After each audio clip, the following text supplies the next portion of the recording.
Bonjour tout le monde, j'espère que vous allez bien. Donc avec une autre vidéo concernant l'archive des systèmes serveurs, ou bien des réglages et de paramétrage dans ce cas-là, de l'Active Directory, on va voir comment installer et configurer un domaine Active Directory sous Windows Server 2016. C'est vrai que, comme j'ai dit dans les autres vidéos concernant l'archive, malgré que c'est la même chose, on souhaite archiver ce genre de vidéos et ce genre d'informations. Alors, je ne vais pas parler de la théorie, etc. Il y en a d'autres vidéos qui expliquent ça et qui détaille ce sujet-là. Je vais passer directement à la pratique. J'ai un serveur 2016 et je vais...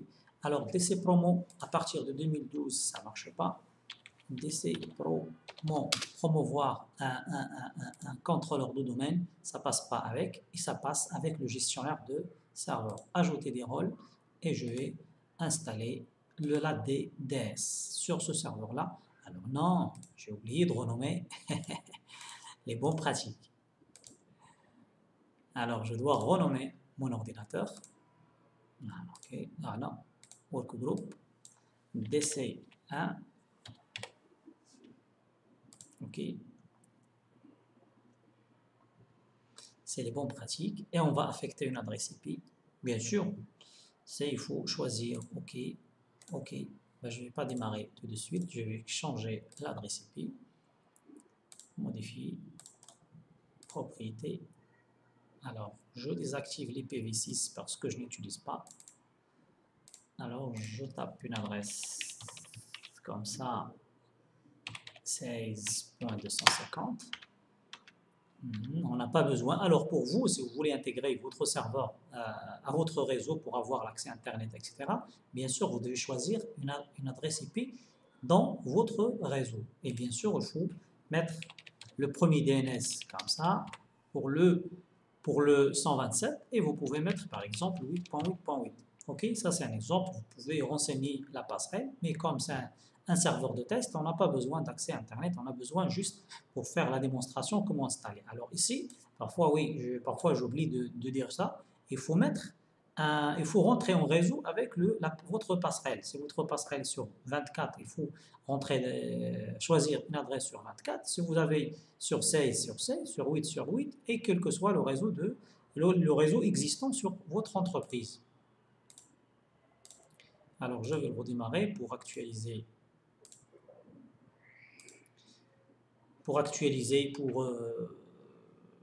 actualiser le nom de l'ordinateur parce que j'ai changé le nom de ce serveur-là.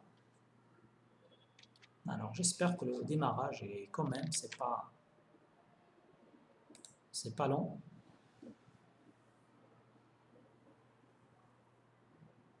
Alors c'est rapide. Okay.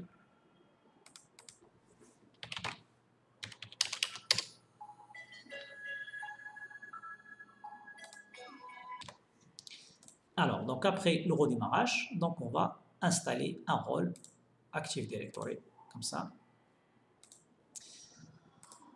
Alors, maintenant, on a DC1, bien sûr, il faut bien renommer les ordinateurs avant l'installation de l'Active Directory. Alors, il faut choisir la DDS, Active Directory, et le système, il va installer les outils de gestion d'un contrôleur de domaine, ou bien pour gérer l'Active Directory, comme vous le voyez ici, la DLDS, un module Active Directory pour le PowerShell, etc. Il va installer tout. Alors, les fonctionnalités, rien à sélectionner. Et service d'Active Directory. Alors, je peux cocher la case redémarrer après, automatiquement, c'est nécessaire, mais ce n'est pas la peine. Je lance l'installation. Démarrage de l'installation. Alors le système, il va installer les binaires ou bien les outils qu'on va utiliser pour gérer notre domaine.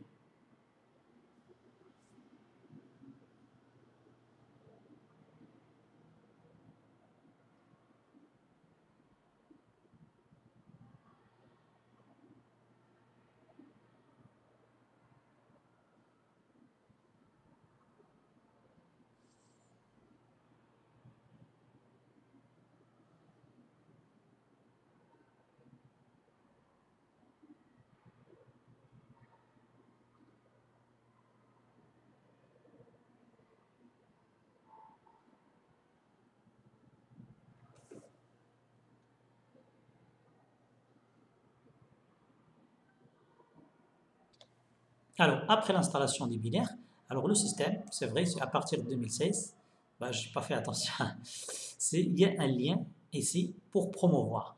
Alors, donc, il a installé les outils pour comment dirais-je, pour gérer un domaine Active Directory, et maintenant, vous devez lancer l'assistant pour créer le domaine, votre domaine. Alors, ici, le système, est-ce que vous voulez ajouter un contrôleur de domaine à un domaine existant? Est-ce que vous voulez ajouter un nouveau domaine dans une forêt existante? Non, ce n'est pas notre cas. Ajouter une nouvelle forêt et on tape le domaine racine. Et le domaine racine, c'est le premier domaine qu'on installe dans une forêt active directory. On va abc6.com, par exemple, c'est juste un exemple.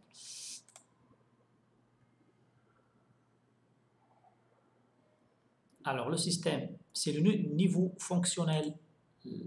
Ça sert à quoi? J'ai déjà expliqué ça dans d'autres vidéos. Le niveau fonctionnel, ça sert, c'est je veux promouvoir d'autres contrôleurs de domaine, j'impose un niveau. Ok?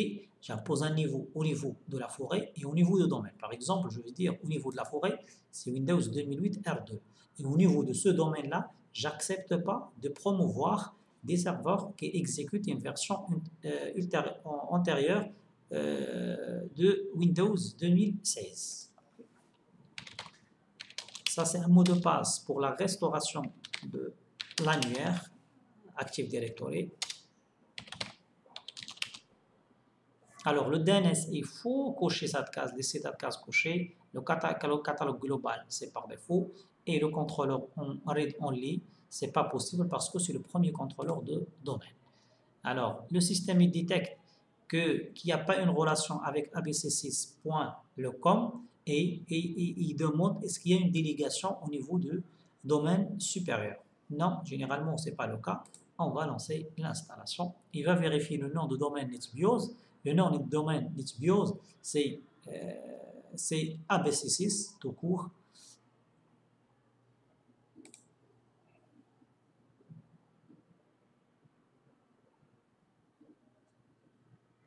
Alors ici, la base de données NTDS, les journaux NTDS et le sysvol, c'est pour les GPO.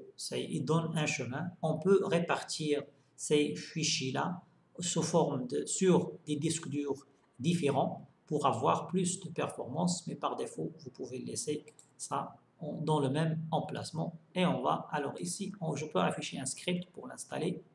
Ok, une deuxième fois, ou bien sur un autre serveur.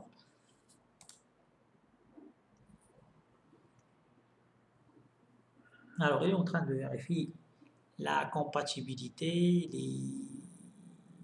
la configuration requise. Alors, toujours, il affiche ce message-là, la compatibilité avec les serveurs Windows NT 4.0. Et on a la délégation DNS, on n'a pas, parce qu'il n'y a aucune relation entre notre domaine que nous sommes en train d'installer et le COM. Et après, vous pouvez lancer l'installation. Le système, c'est le démarrage.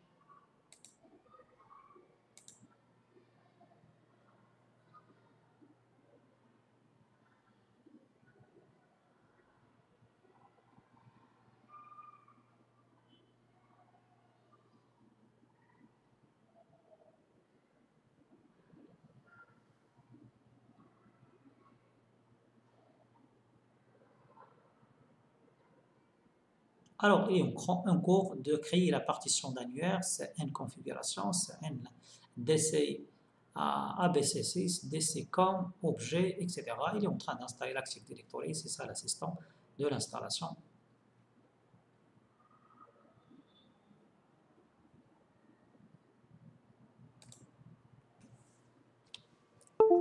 Alors, il a terminé et il va redémarrer d'une façon, je pense, automatique. Alors, fermez encore une fois. C'est ça. Alors, le premier démarrage, donc généralement, ça prend un peu de temps parce que ce serveur, il devient un contrôleur de domaine. Avant, et c'était un serveur autonome qui fait partie à aucun domaine et qui ne gère aucun domaine. Et maintenant, quand même, les services de l'annuaire et d'autres services qui sont liés, ils sont encore C'est pour cette raison qu'il va prendre un peu de temps, le premier, surtout le premier démarrage.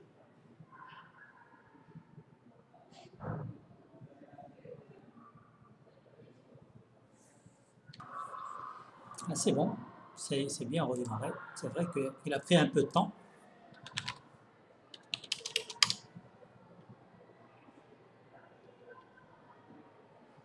Et comme d'habitude, pour vérifier l'installation de l'Active Directory, il faut vérifier l'outil d'administration. Moi, j'utilise cette technique. Je lance le DNS et je lance utilisateur et ordinateur Active Directory. Alors, il faut vérifier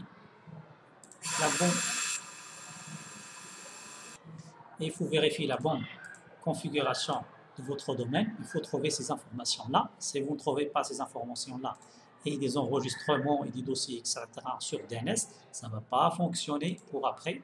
Et vous devez trouver les utilisateurs à ce niveau-là et le contrôleur de domaine, votre contrôleur de domaine, surtout ça. Les ordinateurs, on n'a pas encore joindre des ordinateurs de notre domaine, les utilisateurs, et généralement, ça ce que vous devez pour s'assurer que c'est bien installé. Et comme ça, on a le DNS et l'Active Directory ou bien les utilisateurs de l'Active Directory. J'espère que ça soit utile pour les gens qui cherchent ce système d'exploitation et à la prochaine, Inch'Allah.